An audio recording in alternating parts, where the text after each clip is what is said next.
to become a corporate pilot.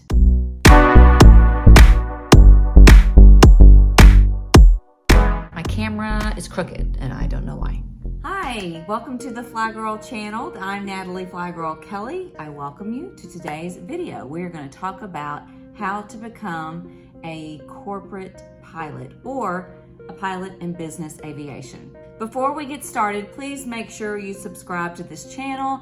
I'm going to be covering all kinds of things about corporate aviation and what it's like to fly as a pilot in corporate aviation. You will not want to miss these episodes. First of all, what is corporate aviation? I'm going to assume that you don't know a whole lot about corporate aviation, so I'm going to be as basic as possible. Corporate aviation or business aviation is typically when you think of a company that maybe owns a jet and they fly their executives across the country to meetings, or they can be privately owned individual companies or families that own a jet. They can also be fractionally owned jets. There are several people that have gone in to buy a jet together and they share their costs and expenses and time of the jet. There are four groups I want to discuss for someone that doesn't know a whole lot about passenger carrying type aviation.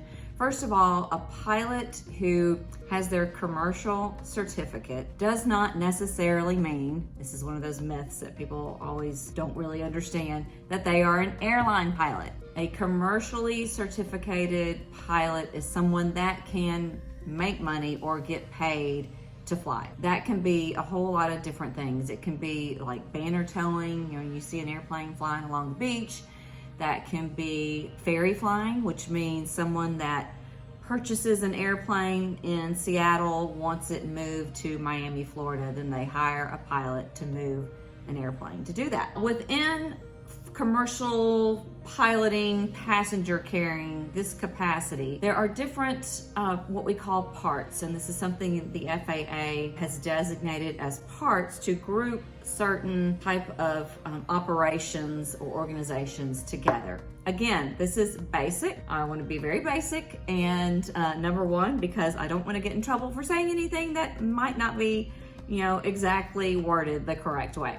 Number two, I don't know what you know about aviation, so I'm not going to overload you with some kind of terminology that's just going to not make any sense to you. When you think of the airlines, what you're discussing is what's considered Part 121 operations. These types of operations have specific rules for this kind of operation. There are certain rules in a book about this thick called the FAR AIM that lays out all of the regulations and requirements, rules that have to be stuck by, that kind of guide what you can do and can't do within this group. There's also something called Part 135 operations, and these are typically operations such as net jets, charter operation, possibly like a jet card, and they buy a certain number of hours. They have a set of rules. They're not exactly like Part 121 because they're not run exactly the same way. And then you have something called Part 91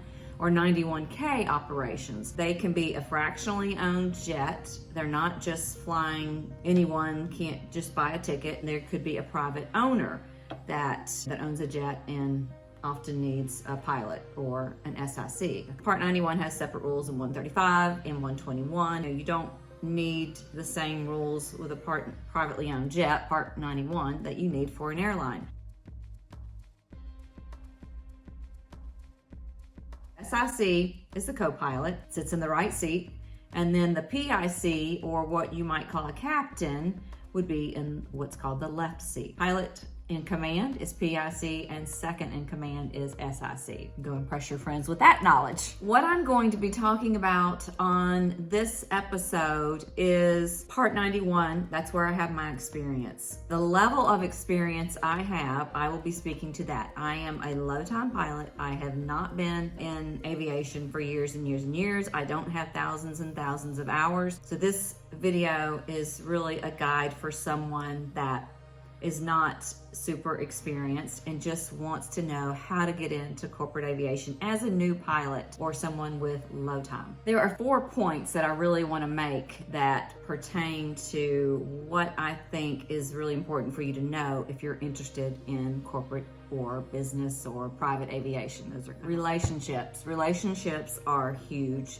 Who you know and who you can get connected with through someone you know. Most of the time, in the type of business that I'm in, Part 91, people are not going to be knocking on your door. You have got to sell yourself. You have got to get out there. You've got to meet people. You've got to follow these leads to different organizations or individuals that perhaps own an airplane, and you are really interested in getting to know that organization and getting opportunities to fly with them. This is one of those things that you have to go after. You have to put an effort in to get in front of these people and show them your willingness to learn, your personality, that you are a team player, someone that gets along well with others. These are the kinds of things that other pilots are looking for when they're thinking about who they want to be in the cockpit with them. They want it to be someone they can get along with, someone that has the same work ethic, someone that can follow direction, especially if you're a low-time pilot.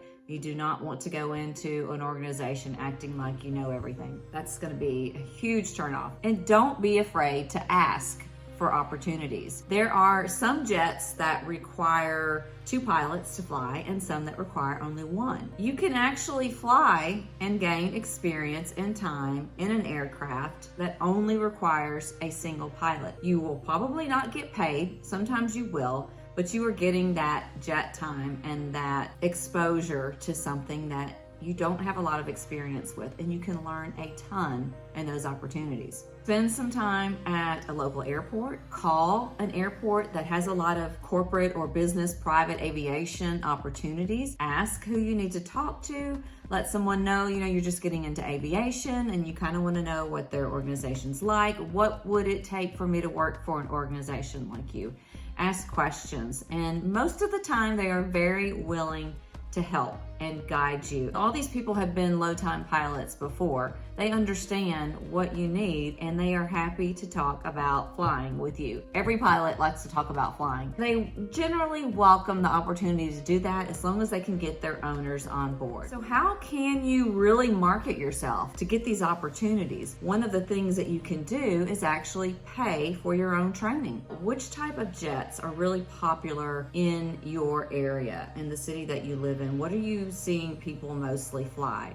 And then do some digging into getting SIC training at a flight school or a flight training center. There are centers set up just for SIC training. They will generally cost about 1/3 of what you would pay for PIC training. Maybe you think, well, that may not look as good. Maybe I want to be, go in there with a PIC rating and that will look really good. It might, but you're not going to fly as PIC and you're going to spend 3 times as much possibly on your training program commitment. And you're not going to fly as PIC. You're still going to be SIC. Getting the certificate is one thing and really hard, but staying current with that certificate is another thing. Don't go out and get several different ratings because it's going to be really hard to stay current in all those types of airplanes. If you go in, show that you've gotten your SIC type rating, then they know you've got some experience in the jet. They also know that's a very basic knowledge. They know you are not like ready to fly that jet. You are ready to learn more about flying that jet.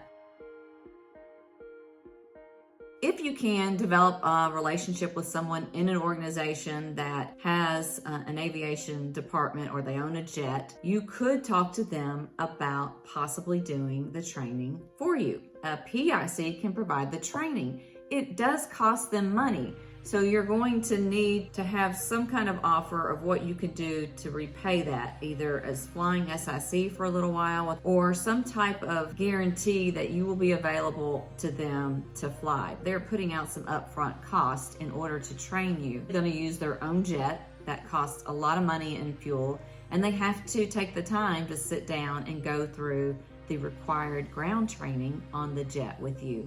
So it is a commitment for them. That is a great way to get to know the pilots, let them know you're interested in that. They can see that you're interested in learning and you're interested in taking the time to sit down with one of them and you respect their time. That could open up another door for you with that organization. The final words I want to offer about flying in corporate aviation, personal aviation, private aviation, business aviation, it's kind of a variety of things within Part 91 flying, is learn something from every pilot you fly with. From the time you start your training, every pilot is going to be different. They're all going to have a different level of experience. They're all going to do things differently. You can learn a lot as SIC flying in a jet. You work the radios, you learn about flight planning. You can learn so many different things flying as SIC to help you progress and get to that stage when you're ready to actually get your PIC type rating. Along the way, you're building these relationships. If you know one pilot of a jet, that guy's going to introduce you to someone else who is also a pilot for maybe another family or another company. There's so much networking that goes on in this type of aviation. So I love what I do. It's been a great experience.